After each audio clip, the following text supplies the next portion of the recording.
Inside a tent by the Vula River, 6 warriors wait in the shadows. The year is 922. The girl walking in knows what will happen next because she has seen this ceremony before, but never as the person it was happening to. Her name is Sigrid. But the Arab writer watching through the tent cloth will never write it down. He will only write that she was young, that she had worked for the dead chief, and that she had volunteered to follow him into the afterlife. The 3rd warrior has just finished. The 4th one walks toward her. Sigrid speaks in broken Norse words she learned during 2 years as a prisoner after Vikings burned her village. "I see my master," she says to no one and everyone. To the old woman they call the Angel of Death, who stands in the corner heating a knife over hot coals. He calls me to his hall. The 4th warrior does not care about her visions. Neither does the 5th. By the time the 6th warrior is done, Sigrid no longer talks about seeing anything. The Angel of Death walks toward her with a rope and a knife. One for choking, one to make sure she dies. The crowd outside starts singing louder to cover any sounds that might come from the tent. In 10 minutes, Sigrid will burn on the funeral ship next to the chief who owned her. She will become smoke and memory and nothing, but Sigrid was lucky. She knew when her pain would end. She could count the minutes until it was over. Most captured women entered a system designed to make them wish for death that would never come. What the Vikings created was not simple slavery, but a way of making women suffer that was so detailed that Arab writers, Byzantine historians, and European monks all agreed they had seen something more cruel than anything humans had done before. This is the story they tried to forget. But before diving into the darkest parts of Norse life, if you enjoy learning about the hidden truths of history, consider hitting that like button and subscribing for more content like this. And please comment below to let me know where you're listening from. Sister Aldred pressed herself deeper into the grain storage as Norse voices grew closer. June 8th, 793. The holy island of Lindisfarne off the coast of Northumbria. An hour ago she had been copying books in the writing room. Now she crouched in darkness, grain dust filling her lungs, listening to sounds she had never imagined inside monastery walls. Through cracks in the wooden storage building, she watched warriors sorting the captured people. Her friend Bridget was dragged by her hair toward the beach where strange ships waited. Bridget had been beautiful with reddish-brown hair that caught sunlight during morning prayers. That beauty had become her curse. The Vikings separated women into groups as easily as farmers sorting animals. Young and beautiful in one group, older but strong in another. The elderly and the sick were killed quickly. Their bodies were left where they fell. A hand plunged into the grain beside her. Fingers found her arm. The warrior who pulled her out had blue eyes and smelled of salt and blood. He said something in his language, then pushed her toward the growing line of prisoners. Sister Aldred, who had given her life to Christ at age 14, who had spent 12 years in peaceful prayer, was about to discover what Vikings did to the women they captured. The ship journey redefined suffering. 40 women crowded into a space meant for 20. No food for the first 2 days. Water only when waves crashed over the side, leaving them to lick salt water from wood that countless previous prisoners had also licked. The women were organized by their potential value, and even in the darkness below deck, the warriors knew exactly which ones had been selected for which purposes. Ethold learned to recognize the different types of visits. Sometimes warriors came for violence, sometimes for other things, sometimes just to look, to judge their shares of the coming division. The journey from Lindisfarne to Norway took 11 days. By the 5th day, 2 women had died. Their bodies were thrown overboard without ceremony. By the 8th day, Athelred had stopped praying. God seemed very far from this wooden tomb sliding across dark water. When they reached Norway, the division began immediately. The raid leader claimed first choice, selecting 6 women, including Bridge. His warriors chose next by order of reputation and bravery shown in battle.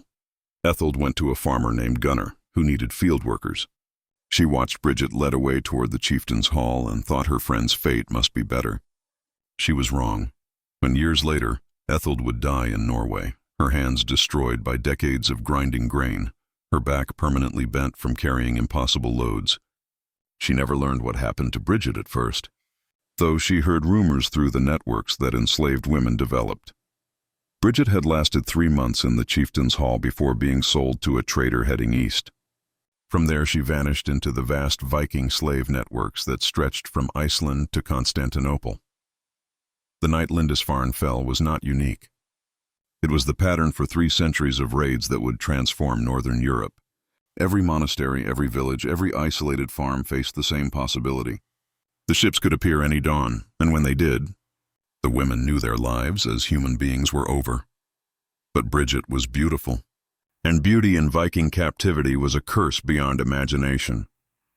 The morning after a successful raid on a Frankish village, Chief Ragnar Ironhand walked slowly between rows of captured women. His men had arranged them by approximate age and apparent health. 200 women knelt in the mud of the temporary camp, their homes still smoking in the distance. Ragnar carried a staff that he used to lift chins, turn faces toward the light, and inspect his new property. He separated them into 3 groups with practiced skill. The first group, laborers, included older women and those showing signs of hard living. These would work fields, grind grain, and maintain households until their bodies failed. The second group, breeders, consisted of healthy young women of childbearing age. They would produce more slaves, their children automatically inheriting their mother's status. The third group, marked for special purposes, included the beautiful, the noble, and the very young. Marie was 30, a mother of 4 who had watched Vikings cut down her husband in their doorway. She went to the laborer group. Her hands showed she knew how to work, and her sturdy build suggested years of productive labor remained. She would spend 16 hours a day grinding grain in Ragnar's household, her fingers gradually deforming from the repetitive motion until they looked like twisted roots. 8 years she would last before her body simply stopped working, worn out like a tool used past breaking. Isabel was 16, daughter of a minor nobleman who had tried to organize resistance. She went to the breeder group. Within a month, she would understand what that meant. Within a year, she would give birth to her first child, a boy who would never know his father's name. Over the next decade, she would produce 7 children, all born into slavery, all separated from her as soon as they could work. The Viking economy ran on this multiplication of human property. Marguerite possessed the kind of beauty that went beyond circumstances. 20 years old with features that remained striking even through tears and mud, she went to the Special Purposes group. Her fate split from the others immediately. While Marie and Isabel would remain in Scandinavia, Margaret would be cleaned, fed better food, taught basic phrases in multiple languages. She was an investment being prepared for sale to the highest bidder in the great slave markets of the East. The selection process revealed the economic precision underlying Viking raids. This was not random violence, but calculated harvesting. Each group of women had specific market values and designated purposes within the machinery of Norse slavery. The Vikings had industrialized human suffering with an efficiency that would not be matched until the Atlantic slave trade 7 centuries later. Ragnar's selections that morning were repeated across hundreds of raids each year. Vikings developed expertise in judging human property instantly. They could determine a woman's approximate age by her teeth, her capacity for work by her hands, her breeding potential by her hips. They knew which ethnicities commanded premium prices in which markets. Frankish women brought good prices in Ireland. Irish women were valued in Iceland. Slavic women commanded the highest prices in Byzantine markets. The economic calculations went deeper. A woman who could weave was worth 3 times one who couldn't. A woman who could read and write, especially in Latin, might be sold to Byzantine households seeking educated servants. A woman with knowledge of herbs and healing could serve Viking households in multiple ways. Every skill increased value. Every capability meant extended survival, though survival itself became questionable blessing. Marie discovered her fate that first day when she was brought to the grinding stones. 2 massive circular stones, one on top the other, with a wooden handle that required constant rotation. Grain poured in from above, flour came out from below, and the woman turning the handle existed only to maintain this transformation. The woman she replaced had died the previous day, her heart giving out after 7 years of the same motion. Marie took her position and began to push. The stones were heavy. The work was endless. Her hands started bleeding within hours. Isabel learned her designation's meaning when she was brought to a separate building where other young women lived. They explained the reality in whispers. She would be bred like livestock. The children would not be hers to raise. Resistance meant punishment that stopped just short of damaging her ability to have children. Acceptance meant survival, though survival in this context required redefining the word entirely. Marguerite's preparation began immediately. She was bathed, her hair arranged in styles that emphasized her features. She was taught to stand in ways that displayed her figure advantageously. She learned basic phrases in Arabic, Greek, and Slavic. Everyday traders would visit to inspect her, though actual sale awaited arrival at a major market. She was merchandise being prepared for display, and the better she presented, the higher her price would climb. But survival was not measured in years. It was measured in how many times you could be broken before staying broken. The auction block in Dublin stood 15 feet high, ensuring visibility for the hundreds of buyers crowding the market square. The year was 852, and Dublin had transformed from an Irish settlement into the Vikings' western headquarters for human trafficking. Princess Orlith stood naked on the platform, her royal lineage now merely a selling point to increase her price. The auctioneer spoke in 4 languages, describing her qualities to Byzantine merchants, Moorish traders from Spain, Norse settlers from Iceland, and local Irish partners who profited from the suffering of their own people. He emphasized her nobility, her education, her virginity, though the last was assumption rather than verified fact. Verification would lower the price by suggesting damage to the merchandise. Bidding started at 12 marks of silver. A Byzantine merchant raised it to 15, knowing that an Irish princess would command attention in Constantinople slave markets. An Icelandic settler countered with 18, needing women for his expanding household. The final price reached 24 marks, paid by a trader who specialized in moving high-value women along the eastern routes. Orl would travel through Sweden, down Russian rivers, and eventually reach Baghdad, where her white skin and red hair would make her an exotic curiosity in some wealthy merchant's household. But Orlay's sale was just one transaction in a market that processed thousands of women monthly. Dublin's slave infrastructure rivaled Rome's ancient markets in scale and exceeded them in efficiency. Holding pens could maintain 500 women at a time. Feeding stations provided minimal food to preserve value without excessive cost. Medical inspectors ensured that sick women were isolated to prevent diseases that might destroy inventory. The Welsh girl called Branwen had been sold 16 times in 2 years. Each sale moved her farther from home through different Viking settlements where she served briefly before being resold. The constant movement was deliberate. Women who stayed in one place too long might develop connections, might organize resistance, might become human to their owners. The trade kept them in motion, always displaced, forever foreign. In the holding pens, a Pictish woman gave birth on straw that hadn't been changed in weeks. The baby would be raised to slavery if it survived, though infant death in the pens exceeded 60%. The mother would be given 3 days to recover before returning to the auction block. Her recent pregnancy advertised as proof of fertility. Buyers appreciated confirmation that their investments could multiply themselves. A Frankish noblewoman named Elisande attempted to buy her own freedom, offering information about hidden gold in her family's estates. The traders listened to her information, sent men to retrieve the gold, then sold her anyway. The concept of honor in dealings with slaves was considered absurd. They were property, and property could not make deals. The price variations revealed the precise commodification of female humanity. A virgin between 14 and 18 might bring 20 marks. The same woman, no longer virgin, dropped to 12 marks. A woman over 25 brought 8 marks if she showed no specialized skills. A woman over 35 brought 4 marks unless she possessed exceptional abilities. A pregnant woman might bring 15 marks with the understanding that she carried potential additional property. Skills created premium categories. A woman who could illustrate manuscripts might bring 30 marks from monasteries seeking to continue their work, despite lacking trained monks. A woman with medical knowledge might bring 40 marks from settlements needing healers. Musical ability, particularly singing, could double a woman's value for wealthy households seeking entertainment.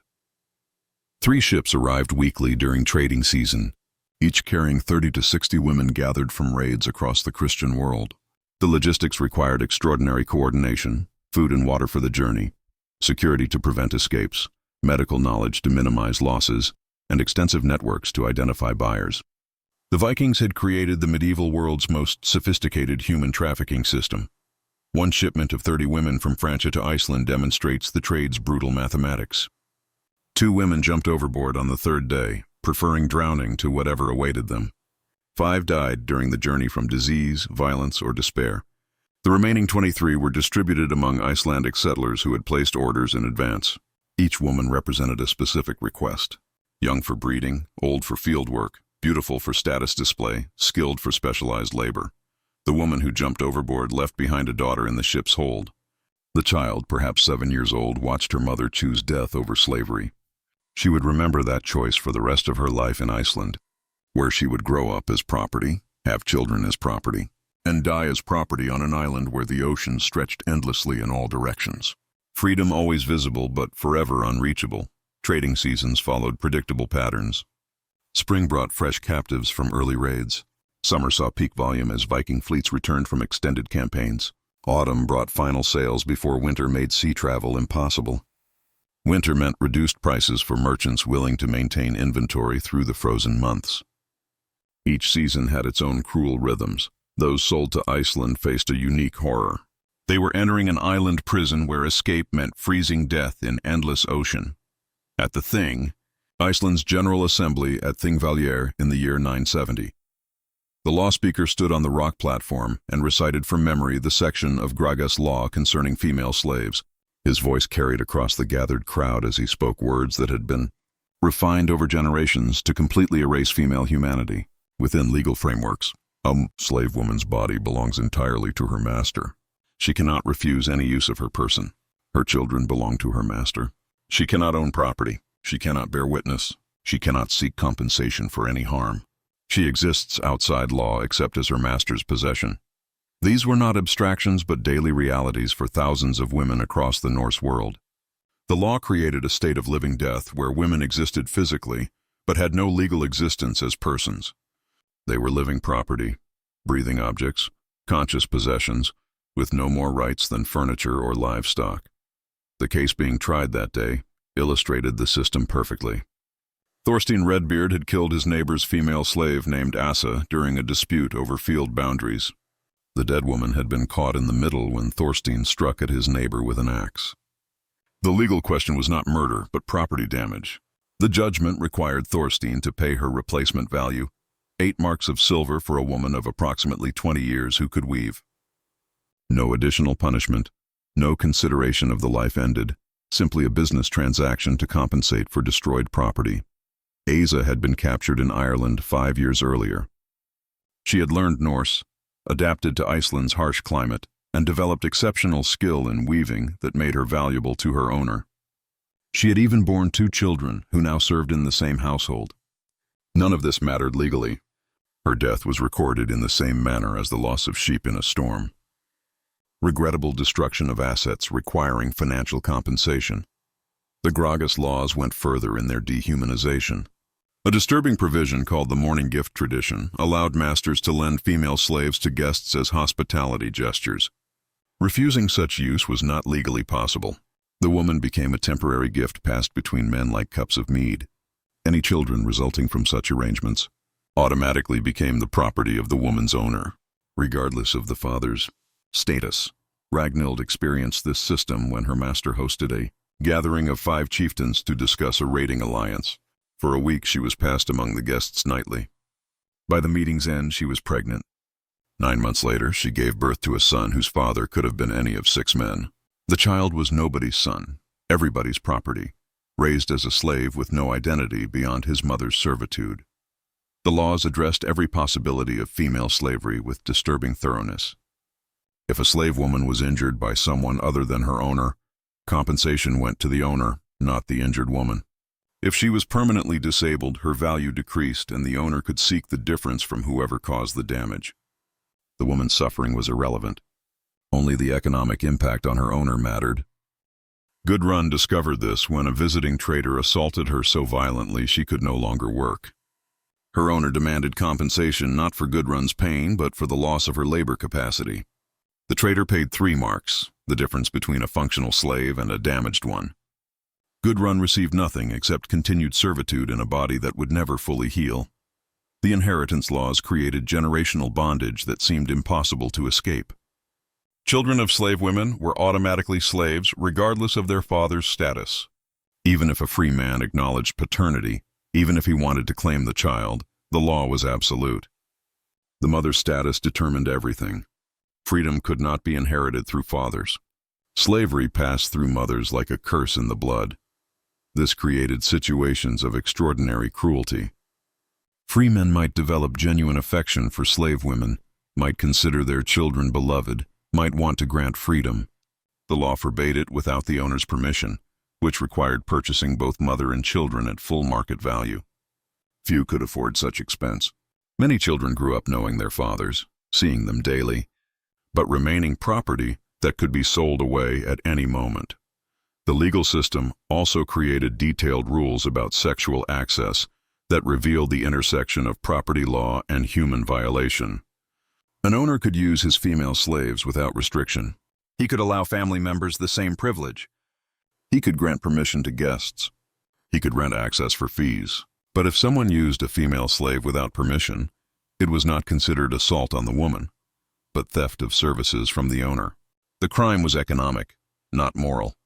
One provision seemed to offer mercy, but actually deepened cruelty.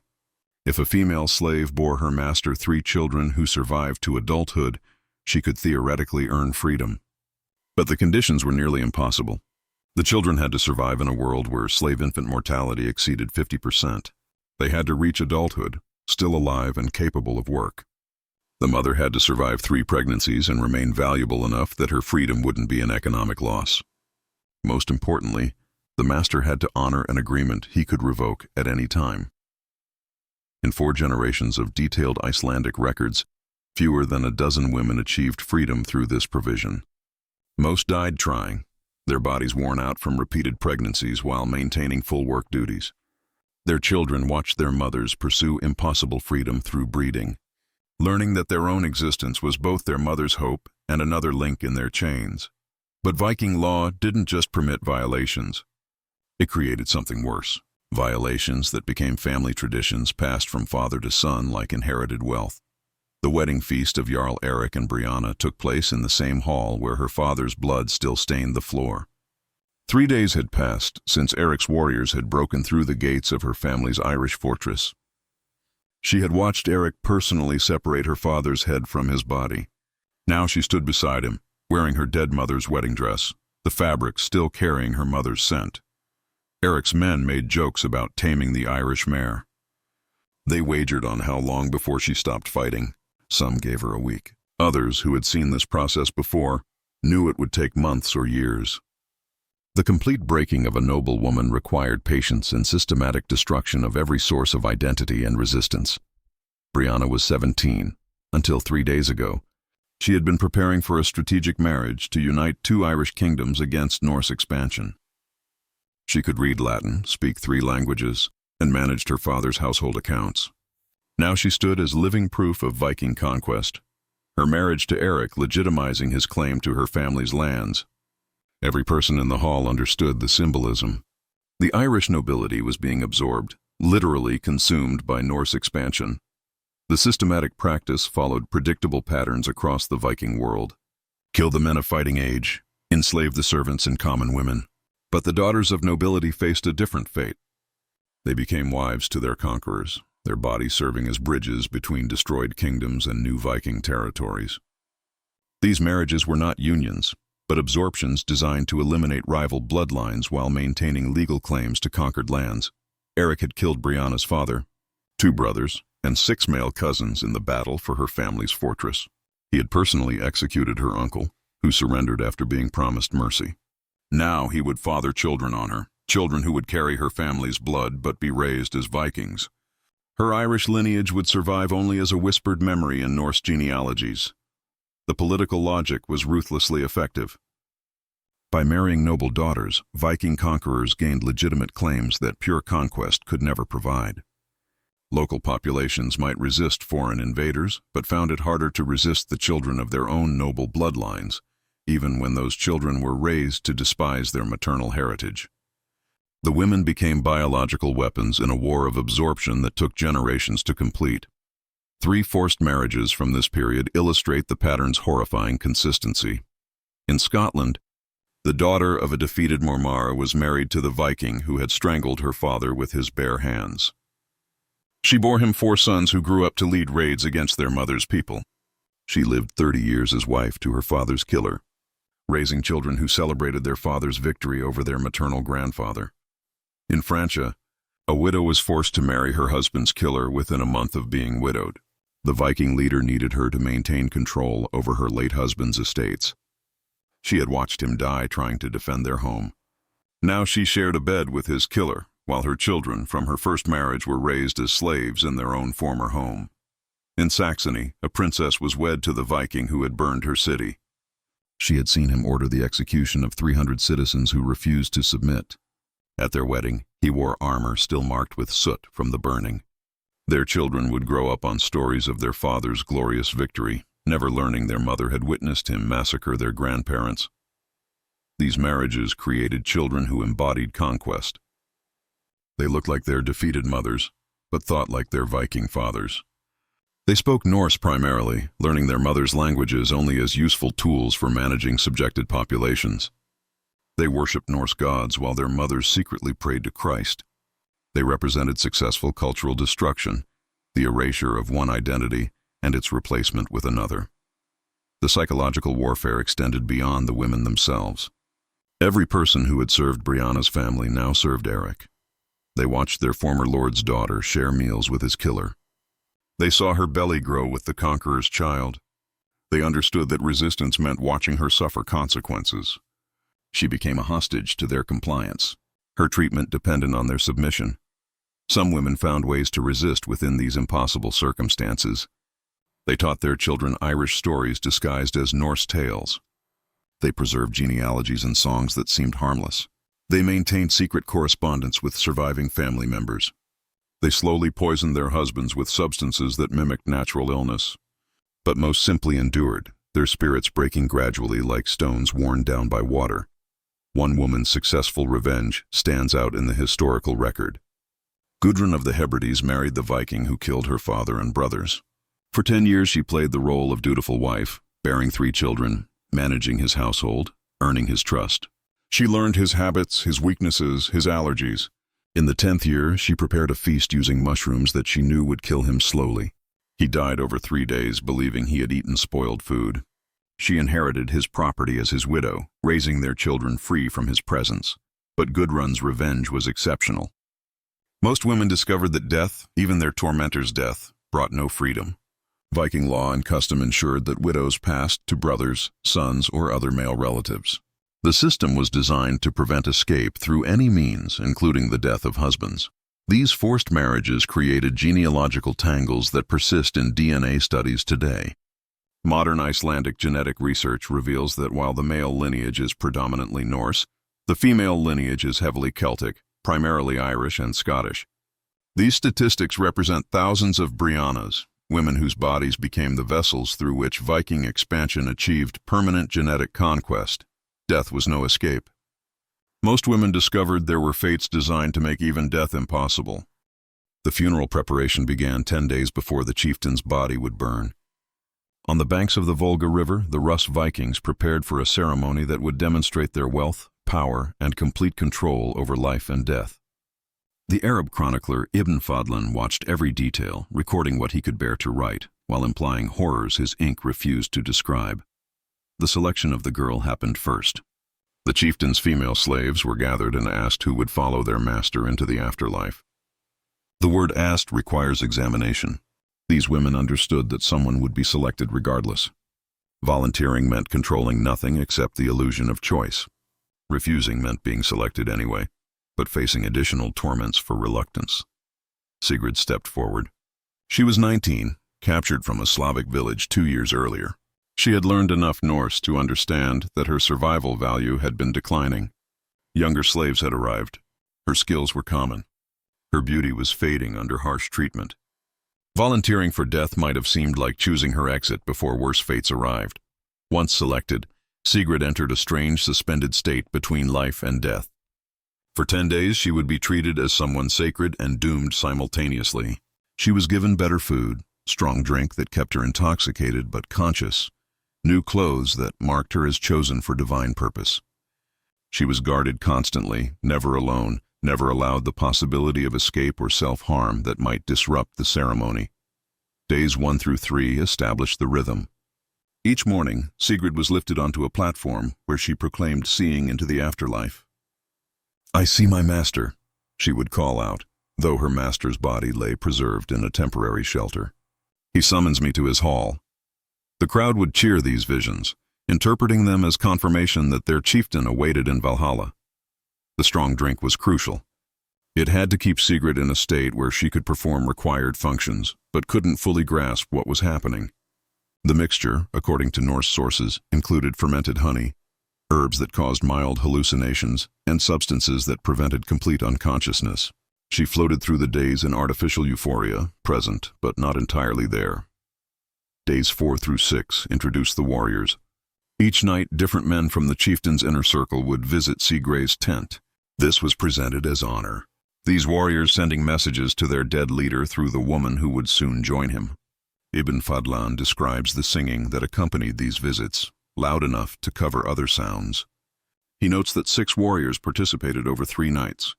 Though his account becomes deliberately vague about specifics, what Ibn Fadlan implied, but wouldn't describe directly, can be understood through parallel accounts from other sources. The Byzantine chronicler Constantine Porphyrogenitus described similar ceremonies where the doomed woman became a vessel for the living to communicate with the dead through physical acts. The Frankish chronicler Adam of Bremen wrote about Swedish ceremonies where the sacrifice included shameful uses before death. Days 7 through 9 focused on preparation of the physical elements. The funeral ship was dragged ashore and filled with goods the chieftain would need in the afterlife.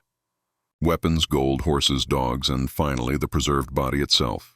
A tent was erected on the ship's deck where the final ceremony would occur. Sigrid watched these preparations, understanding that each addition to the ship brought her death closer. The old woman, called the Angel of Death, appeared on day 7. She was a massive woman, broad and strong, with eyes that showed she had overseen many such ceremonies. She would be the one to ensure Sigrid's death when the time came. She prepared the implements, a rope for strangling, a broad blade for certainty, herbs that would be burned to mask the smell of death. Her presence meant the ceremony had passed from preparation to inevitability. Day 9 brought rehearsals. Sigrid was taught exactly where to stand, what to say, how to move through the ceremony. She practiced drinking from the ceremonial cup. She rehearsed her final words. She was shown the tent where the last acts would occur. Everything was choreographed to ensure smooth execution of both ceremony and girl. The final day arrived with unusual clarity. The crowd gathered at dawn, hundreds of witnesses to confirm their chieftain's glorious departure. Sigrid was dressed in the finest clothes she had ever worn, gold arm rings that marked her as chosen, a cloak that had belonged to the chieftain himself. She was lifted onto the ship where she performed the required rituals. She drank from 3 cups. The first she dedicated to her mother and father, the second to her dead relatives, the third to her master waiting in the afterlife.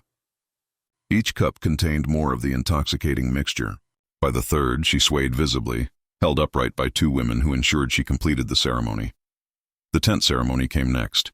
6 warriors waited inside, the same 6 who had visited her tent on previous nights. Now in daylight, with hundreds watching the tent, they completed their final use of the woman who would carry their messages to Valhalla. Ibn Fadlan notes that each man upon emerging would call out that he had done this for love of his chieftain. When the 6th warrior emerged, the Angel of Death entered with her rope and blade. What happened next was hidden by tent walls, but the crowd could see shadows through the fabric. 2 women held Sigrid's hands. 2 men held her feet. The Angel of Death placed the rope around her neck while another person pulled it tight. The strangling took several minutes. To ensure death, the broad blade was driven between her ribs. Sigrid's body was placed beside the chieftain on the funeral ship. Fire arrows ignited the oil-soaked wood. Within minutes, the entire ship blazed. The crowd cheered as smoke rose, carrying their chieftain and his slave to the afterlife. By sunset, only ashes and metal fittings remained, but Sigrid was one of thousands. Similar ceremonies occurred from Iceland to Russia, wherever Viking chieftains died wealthy enough to afford such spectacles. Adam of Bremen described witnessing a ceremony in Sweden where 5 women were burned with a king. Archaeological evidence from Norway confirms multiple female bodies in ship burials, their position suggesting they did not die naturally. The religious justification wrapped brutality in sacred purpose. These women were not murdered but transformed into eternal servants. They would serve in Valhalla as they had served in life, forever bound to masters who owned them living and would own them dead. The crowd celebrated these transformations as honors, the greatest purpose a slave woman could achieve. At least funeral sacrifices ended quickly. The living sacrifices lasted decades. Year-old Astrid learned she was property on an ordinary morning when she tried to play with the blacksmith's daughter. The girl pushed her away, spitting words Astrid had heard but not understood. Slave brat.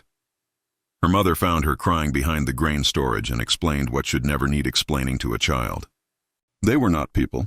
They were things that looked like people but had no more rights than hammers or plows.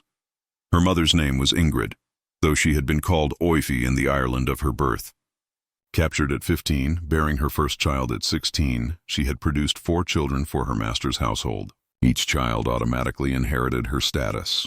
Born into slavery through the simple fact of emerging from her body, the father's identity was irrelevant. Even if he was free, even if he was the master himself, the children remained property. Astrid would grow up watching her mother serve as what the Norse called a morning gift, lent to guests as casually as lending tools. She learned to recognize the particular expression her mother wore when returning from such nights, blank as fresh snow, present but absent. She watched her mother's body change through repeated pregnancies. Each child removed as soon as they could work, sold or redistributed according to the household's needs. The hereditary system created mathematical impossibilities of freedom. A female slave's children were slaves. Their children would be slaves. The line continued until broken by death or the impossibly rare freeing that required purchasing freedom at full market value. Most bloodlines that entered slavery in the 8th century remained enslaved in the 11th century, multiple generations knowing nothing but servitude. 3 generations of women lived in one household in Iceland around 960. The grandmother, captured in Scotland, remembered freedom as distant dream.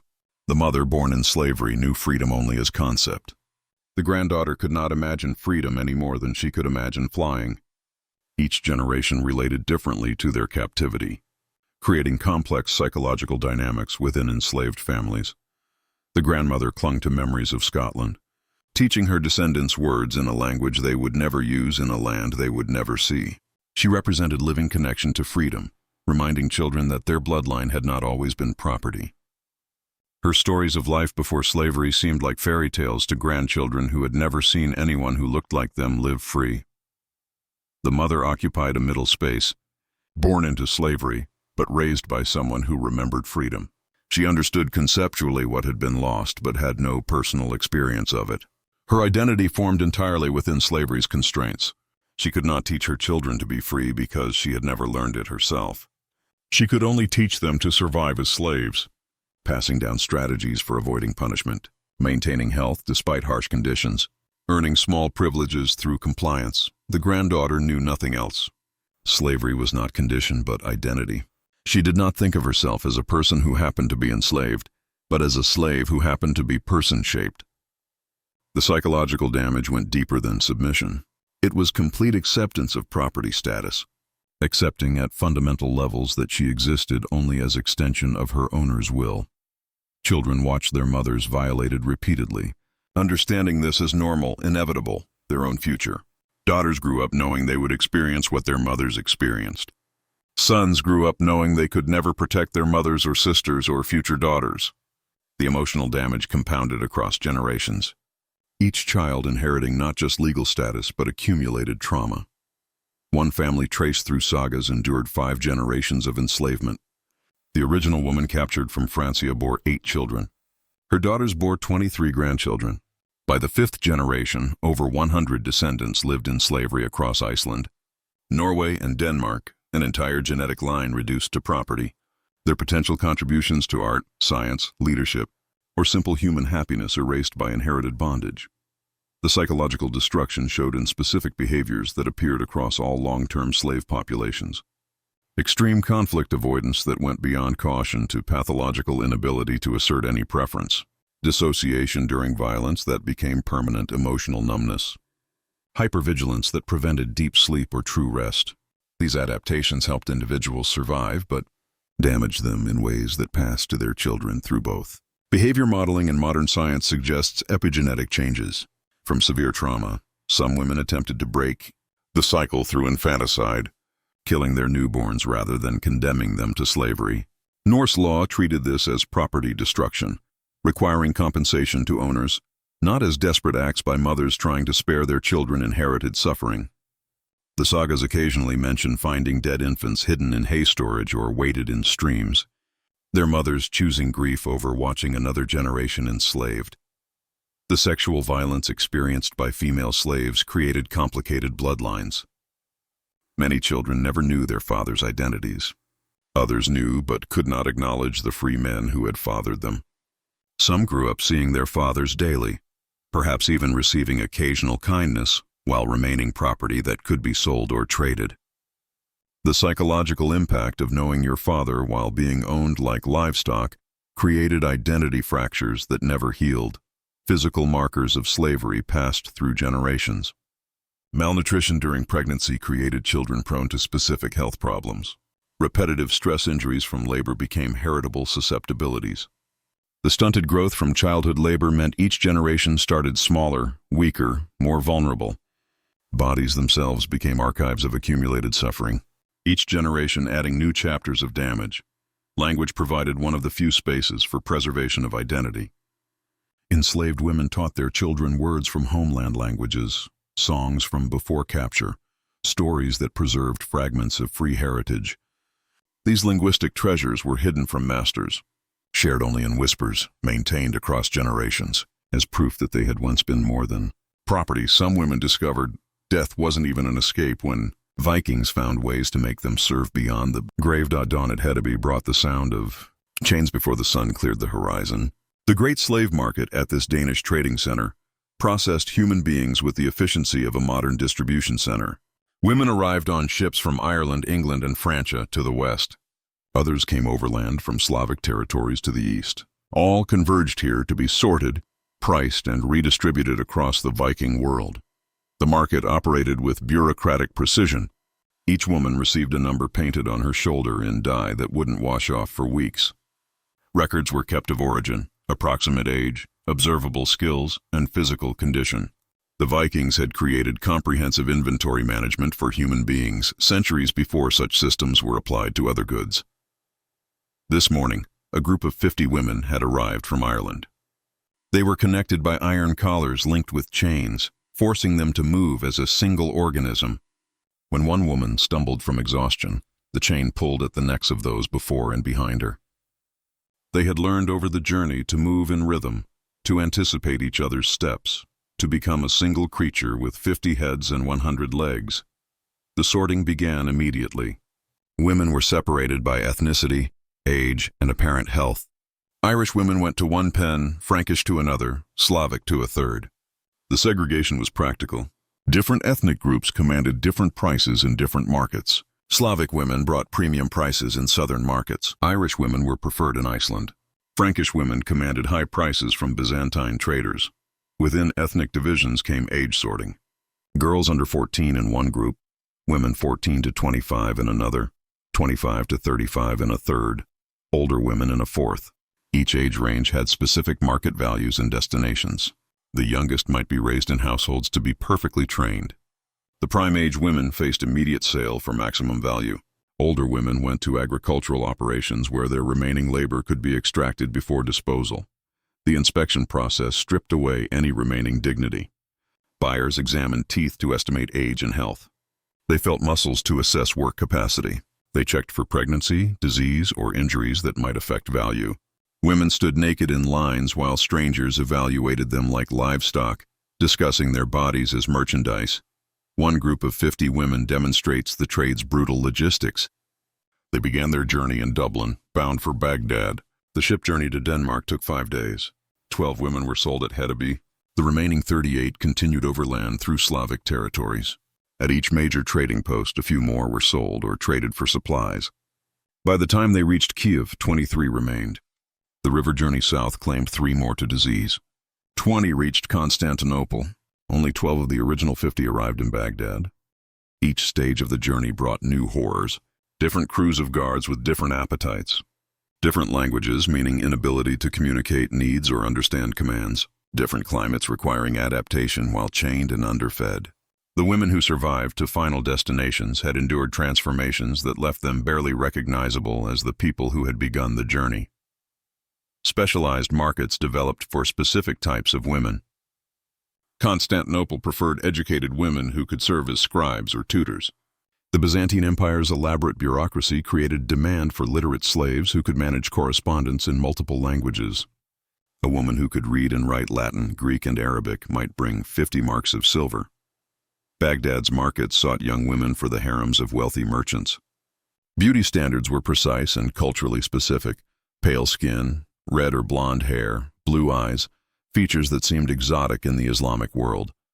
These women faced particular fates, disappearing into private households where they might live decades without ever being seen by anyone except their owners and other slaves. Iceland's market demanded strong women capable of agricultural labor and textile production.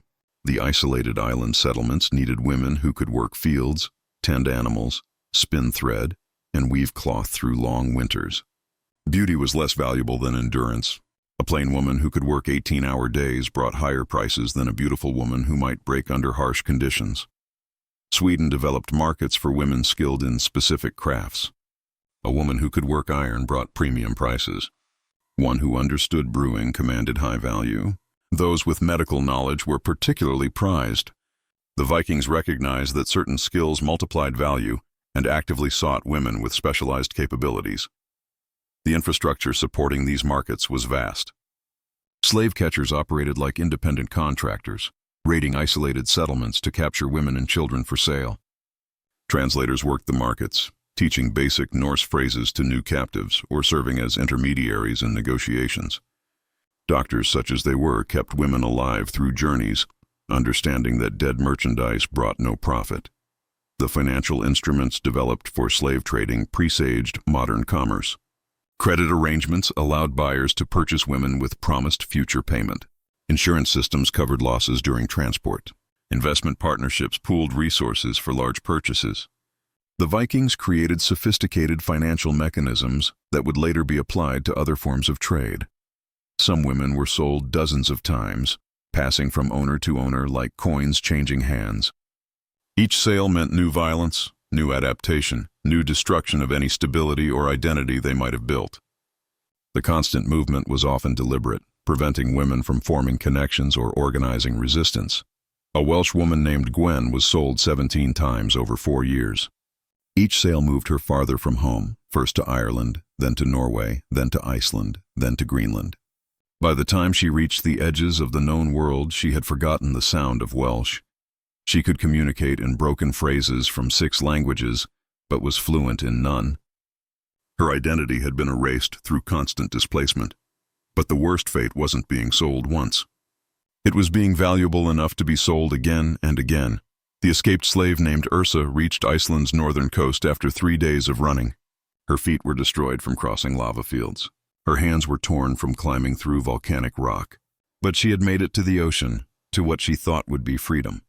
Then she understood the geography of her prison. Water stretched endlessly in every direction. No ships waited. No other land was visible. Even if she could steal a boat, she didn't know which direction to sail. The nearest land was Greenland, itself another frozen prison. Beyond that, nothing but ocean until Norway, which she could never reach in a small boat. Freedom was geographically impossible. Her recapture took 2 days. Iceland's settlement pattern meant escape was always temporary. There were no forests to hide in permanently. No neighboring kingdoms to reach. No communities that would harbor fugitives. Every person on the island knew every other person or knew someone who did. A strange woman traveling alone was immediately obvious as an escaped slave. When they brought Ursa back, her punishment was precisely calculated. Not death, which would waste her value. Not mutilation that would prevent work. Instead, they hobbled her, cutting tendons in her heels that would heal wrong, allowing her to work, but never run again. She would spend her remaining years moving in a shuffling gait that marked her as someone who had tried to escape and learned the impossibility of it. The island slavery of Iceland and Greenland created unique psychological horrors.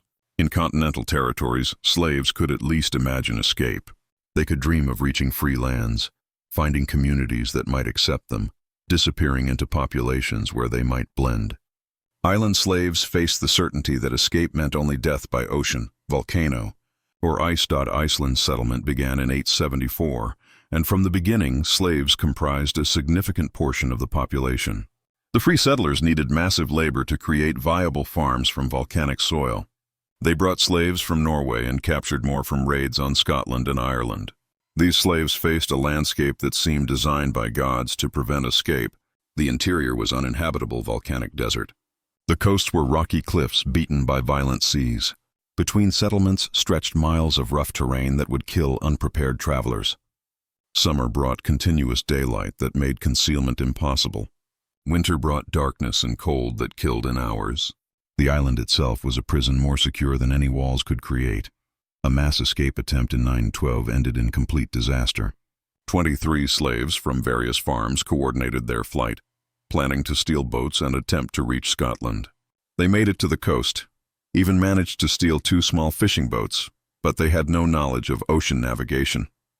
Both boats were found weeks later, washed up on Iceland's southern shore. All 23 had died at sea. Their bodies never recovered. Some women chose volcanic death over recapture. The island's active geology provided one form of escape that couldn't be prevented. Women would throw themselves into hot springs that boiled them alive. Others walked into lava flows, choosing instant incineration over continued enslavement.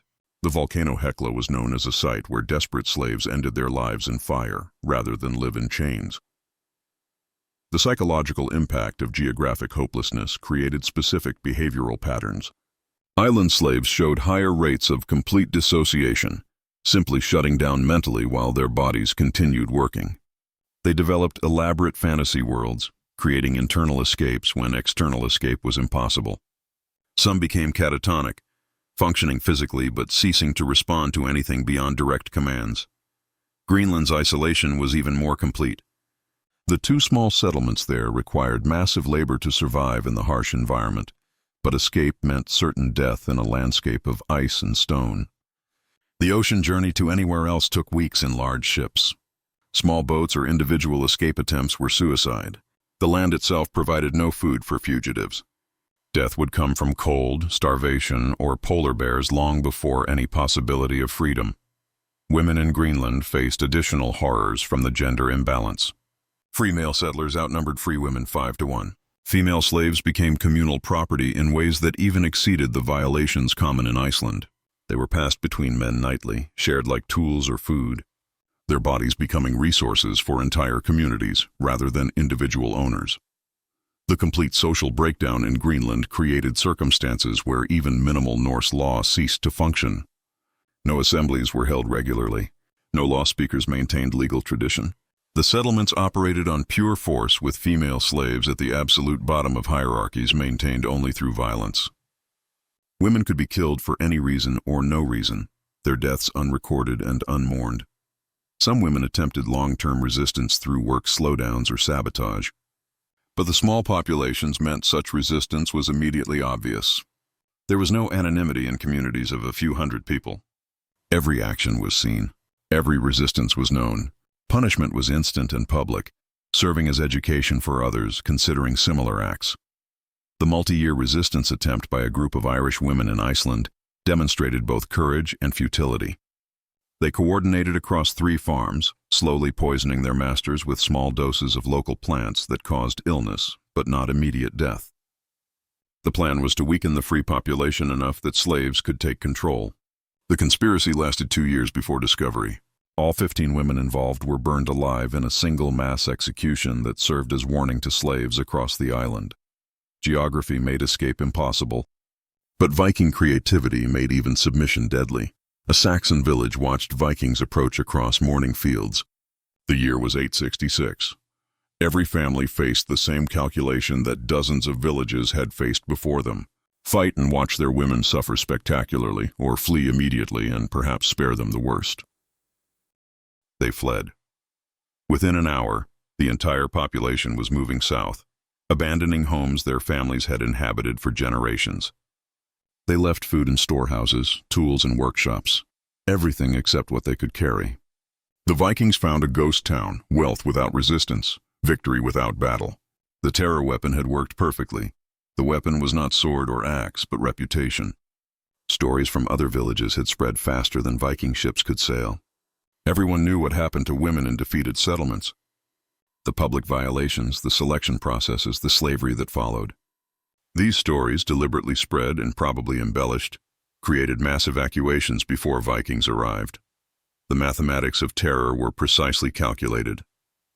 One brutalized woman created stories that spread through kinship networks, trade connections, and religious gatherings. Those stories reached hundreds of other women who then influenced their families' decisions when Vikings appeared. A single spectacular atrocity could clear entire regions without actual combat. The great heathen army that invaded England in 865 used this psychological warfare systematically. After capturing York, they didn't immediately advance. Instead, they held the city, while stories of what happened to York's women spread across Northumbria. When they finally marched, they found minimal resistance. Populations had already fled rather than risk their women facing York's fate. Ivar the Boneless, one of the army's leaders, understood the propaganda value of female captives. He would parade captured noble women through territories he intended to conquer, displaying them in conditions that communicated what awaited resistance. These women, still alive but obviously broken, were more effective than threats or negotiations. They were living warnings that traveled with the army. The Normandy raids demonstrated how efficiently terror through women's bodies could empty entire regions. After Vikings publicly violated the Count of Rohan's wife and daughters, neighboring territories experienced mass emigration. Families abandoned productive farms rather than risk similar fates. The economic disruption from fleeing populations exceeded what Vikings could have achieved through direct destruction. Chronicles from the period described the speed of terror transmission. A monastery attacked on Monday would generate stories reaching settlements 50 miles away by Thursday. Families would be moving by Friday. By the following Monday, Vikings would find abandoned villages ready for easy plunder. The efficiency exceeded any military campaign dependent on actual combat. The deliberate strategies included timing attacks for maximum psychological impact. Raiders would strike during harvest festivals when communities gathered, ensuring maximum witnesses to atrocities. They would target religious celebrations, violating women in churches to combine spiritual and physical horror. They would choose market days when traders would carry stories to distant communities. Forcing male relatives to watch was standard practice. Husbands watched wives violated. Fathers watched daughters taken. Brothers watched sisters selected for slavery. The psychological destruction of men through witnessing female family members suffering created broken populations incapable of resistance. These men would spread stories of their own helplessness, encouraging others to flee rather than face similar impotence. The stories spread with specific details that amplified terror. Not just that women were taken, but how they were sorted. Not just that they were enslaved, but the specific fates awaiting different categories. The precision of the horror, the organizational efficiency of the suffering, made it seem inescapable. Resistance appeared futile when the enemy had industrialized brutality. Some Saxon chronicles suggest that Vikings deliberately released certain captives to spread stories. Women who had witnessed but not experienced the worst violations were freed to carry warnings to other settlements. They became unwitting propaganda tools, their testimony more credible than Viking threats because they had seen the reality. The multiplication effect meant that Vikings could conquer through reputation more than combat. For every settlement actually attacked, 3 others might evacuate based on stories. For every woman actually enslaved, dozens of others would flee potential enslavement. The terror weapon turned Viking raids from local disasters into regional evacuations. The economic benefits were substantial. Abandoned settlements could be plundered without resistance. Fleeing populations left behind everything too heavy to carry. Vikings gained wealth without risking warriors in combat. The psychological warfare made conquest profitable with minimal actual fighting. Religious communities were particularly vulnerable to terror tactics. Monasteries and convents that received refugees would hear detailed accounts of atrocities. These stories would be recorded in chronicles spreading through religious networks that reached across kingdoms. A single attack on a religious community could generate terror throughout entire Christian networks, but some women found ways to resist that terrified even Vikings. The midnight poisoning in Jarl Hakon's hall left 12 warriors dead at dawn. They were discovered in grotesque positions, foam dried on their lips, their faces frozen in final agony. The Irish slave Deirdre stood among the bodies, making no attempt to hide or escape. When they seized her, she said simply, "Worth it." She had been captured 3 years earlier when Vikings raided her family's farm near Cork. She had watched them kill her husband and eldest son. Her younger children had been taken for slavery, dispersed to different settlements. She had been brought to Hakon's hall as a brewing specialist, her knowledge of herbs and fermentation making her valuable for producing mead. That same knowledge had provided her weapon. She knew which mushrooms common in Norwegian forests would cause devastating death if prepared correctly. She had been gathering them for months, drying them, grinding them into powder indistinguishable from common spices.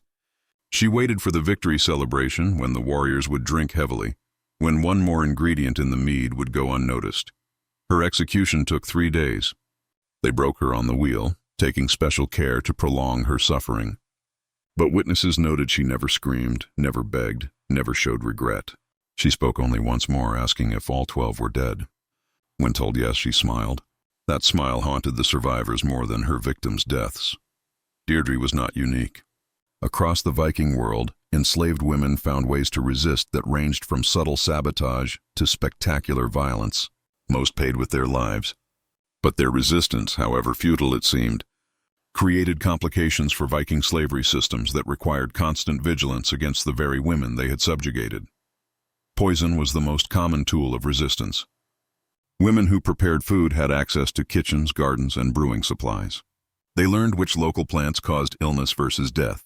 Some engaged in slow poisoning that appeared to be natural disease. Others, like Deirdre, chose mass casualty events that sent messages, even though they guaranteed their own deaths. A Welsh woman named Sarah killed 3 masters over 5 years before being caught. Each death appeared natural. The first seemed to die of food poisoning, the second of a wasting disease, the third of sudden heart failure. Only when the 4th master grew suspicious and had his food tested, did they discover she had been using small doses of mercury available from metalwork to slowly poison each owner. Her knowledge came from her father, who had been a healer before Vikings killed him. Arson provided another avenue for resistance. A Frankish group of slaves coordinated the burning of Hedeby's slave market in 943. They had gathered lamp oil slowly, hiding it in various locations. On a night when strong winds blew from the west, they set fire simultaneously at 6 points around the market. The conflagration destroyed not just the slave pens, but significant portions of the trading post. 17 of the 20 women involved died in the flames they set, choosing immolation over recapture. Infanticide, devastating to mothers, but seen as mercy compared to condemning children to slavery, occurred regularly. Women would smother newborns or abandon them in forests, choosing grief over watching another generation enslaved. Norse law treated this as property destruction. But no punishment could be worse than what drove mothers to kill their own children. Information warfare became a subtle but effective resistance. Women who learned Norse could spy on their masters, passing intelligence to other slaves, or even to enemies of their captors. A Saxon woman named Aelfwin spent 7 years pretending to understand less Norse than she actually knew, gathering information that she eventually passed to English forces planning resistance against Viking expansion. Some women seduced Viking men specifically to kill them. They would earn trust through apparent submission, gain access to private spaces, then strike when victims were most vulnerable. A Slavic woman named Ruza killed 5 Viking leaders over 3 years by becoming their concubine, waiting until they trusted her completely, then cutting their throats while they slept. Suicide pacts among captured women prevented Vikings from obtaining expected value from raids. Entire groups would agree to kill themselves rather than serve as slaves. Mass drownings, deliberate starvation, or collective poisonings would destroy the economic value of raids. Vikings sometimes found themselves with ships full of corpses rather than valuable slaves. Religious resistance took forms Vikings found particularly disturbing. Christian women would engage in extreme fasting that destroyed their health and value. They would deliberately disfigure themselves to reduce their worth. Some would enter catatonic states through intensive prayer, becoming living corpses that couldn't work or serve any purpose. Physical resistance, though usually futile, occasionally succeeded. A group of Irish women overpowered their guards during transport, killed them with their own weapons, and sailed the ship back to Ireland. Most couldn't navigate and died at sea, but 3 ships are recorded as having been successfully returned by escaped slaves who had learned basic sailing from watching their captors. Long-term resistance through cultural preservation also threatened Viking domination. Women would secretly teach their children Christianity, Irish law, Saxon customs, or other traditions from their homelands. They maintained languages Vikings had tried to erase. They preserved genealogies that Vikings wanted forgotten. This cultural resistance created identity conflicts in children who were supposed to be fully assimilated Vikings. The price for any resistance was severe. The Blood Eagle execution, where ribs were broken outward to resemble wings and lungs pulled out to flutter like wings, was sometimes used for women who had killed masters. Mass executions of uninvolved slaves would follow individual acts of resistance, creating pressure within slave communities against rebellion. But resistance continued because for many women, death with defiance seemed preferable to life without dignity. Their actions, though usually ending in their own deaths, created constant anxiety among Viking owners. The women they had enslaved and violated became potential threats that could strike at any moment through any meal, any drink, any night when vigilance lapsed. Their defiance is forgotten, but their suffering built an empire. Sigrid stands in the Angel of Death's tent on the Volga River's bank. The 6th warrior has just left. The old woman approaches with rope and blade. In minutes, sea gray will be smoke rising from a funeral ship. Her last service to a master who owned her living and will own her dead. She represents one of hundreds of thousands whose names were deliberately forgotten, whose suffering was systematically erased, whose humanity was denied so completely that we know them only through their absence. The numbers tell only part of the story. Historians estimate that during the Viking Age, from roughly 793 to 1066, more than 500,000 women were enslaved by Norse raiders and traders. But each statistic was someone's daughter. Each sale was a family destroyed. Each casual violation mentioned in sagas was trauma that shaped generations. Modern DNA studies reveal the genetic shadow of this massive forced migration. Iceland's population shows that while 62% of male lineage is Scandinavian, 63% of female lineage is Celtic, primarily Irish and Scottish. These percentages represent systematic abduction on a scale that permanently altered the genetic structure of entire populations. Iceland was literally built on stolen women. The infrastructure Vikings created for processing human females into property presaged later horrors.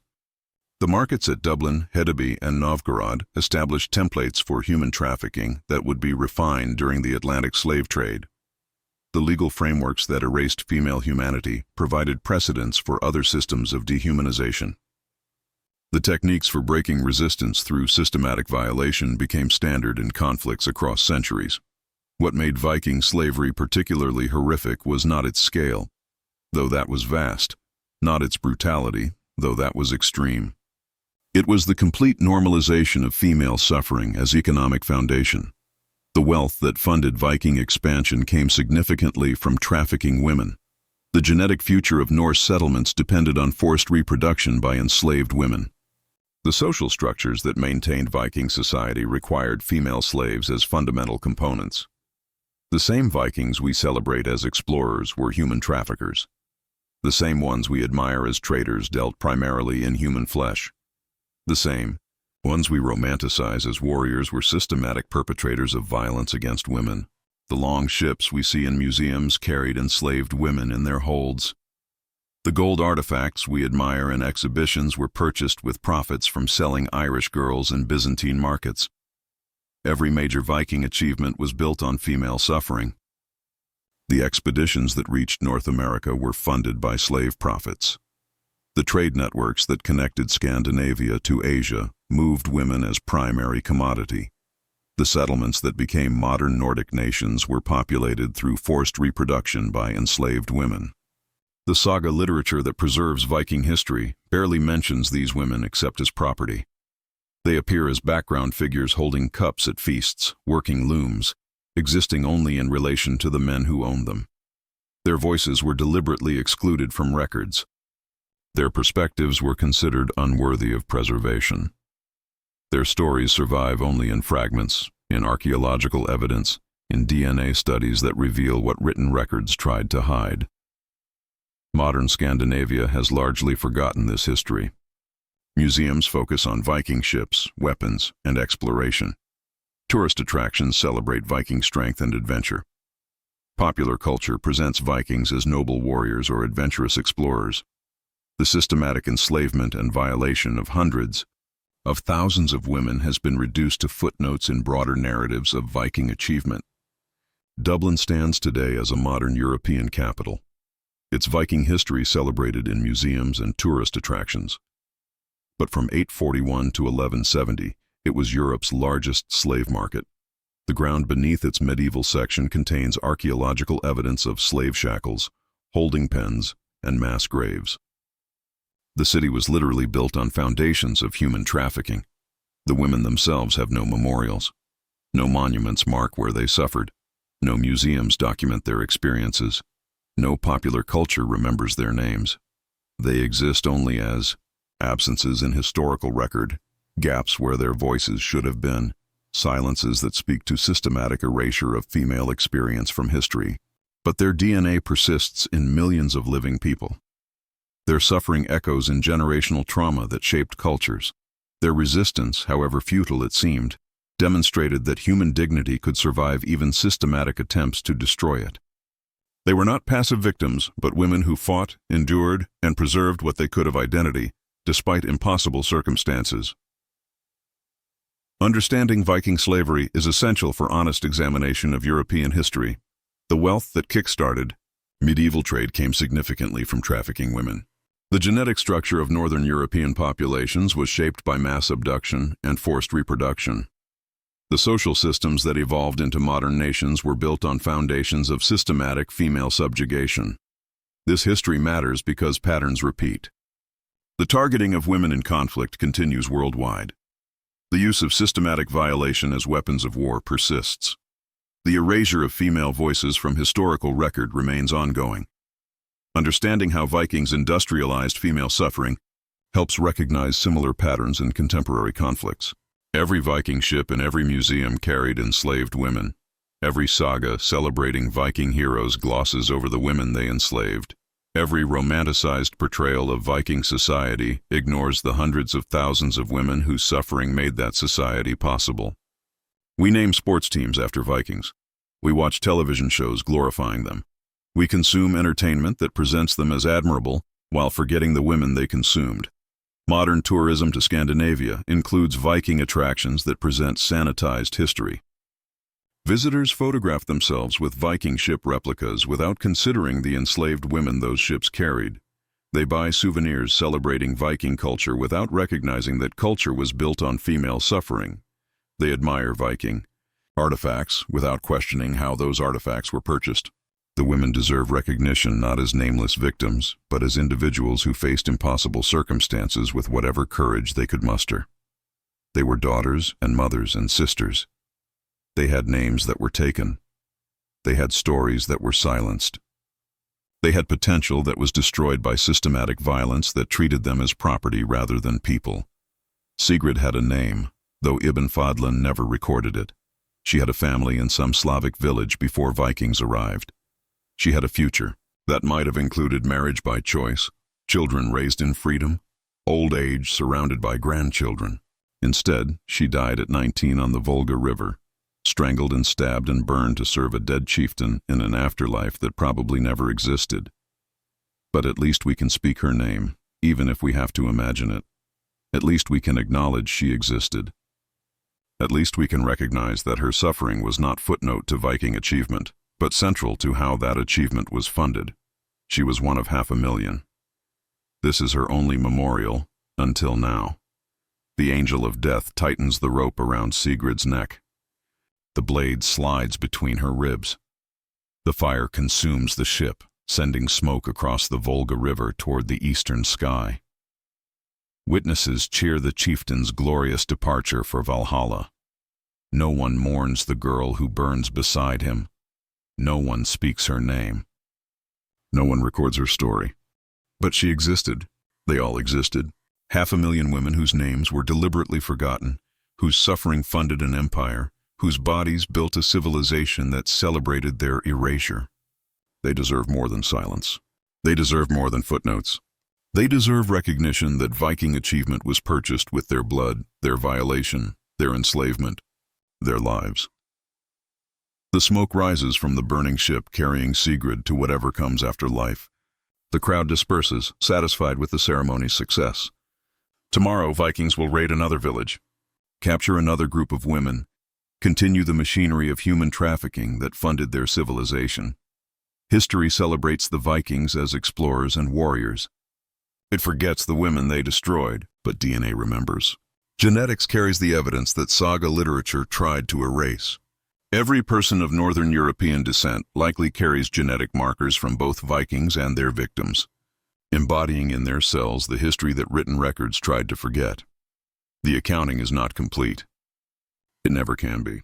Too many names were lost. Too many stories were silenced. Too many women disappeared into slavery and death without any record of their existence. But we can acknowledge the pattern.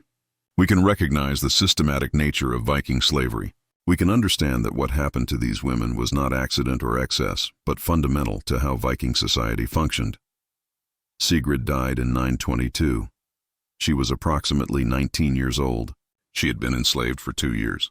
She was one of hundreds of thousands. This is all we know. This is more than most enslaved women received. This is still not enough, but it is a beginning.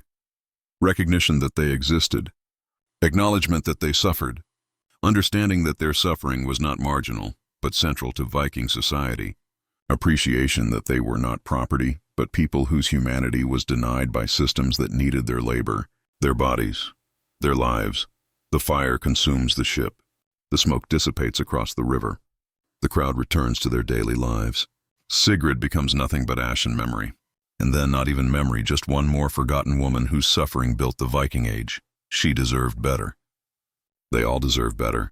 The least we can do is remember that they existed, that they mattered, that their suffering was real and systematic and fundamental to the civilization we still celebrate. This was their only memorial. Until now, until we chose to speak their silent names, to recognize their erased existence, to acknowledge that Viking achievement was built on their bodies, their violation, their blood. Sigrid is gone. But her story, imagined though it must be, represents hundreds of thousands of real women who suffered real horrors that funded real Viking expansion. They were not myths or exaggerations. They were people whose humanity was systematically denied by a civilization that needed their suffering to function.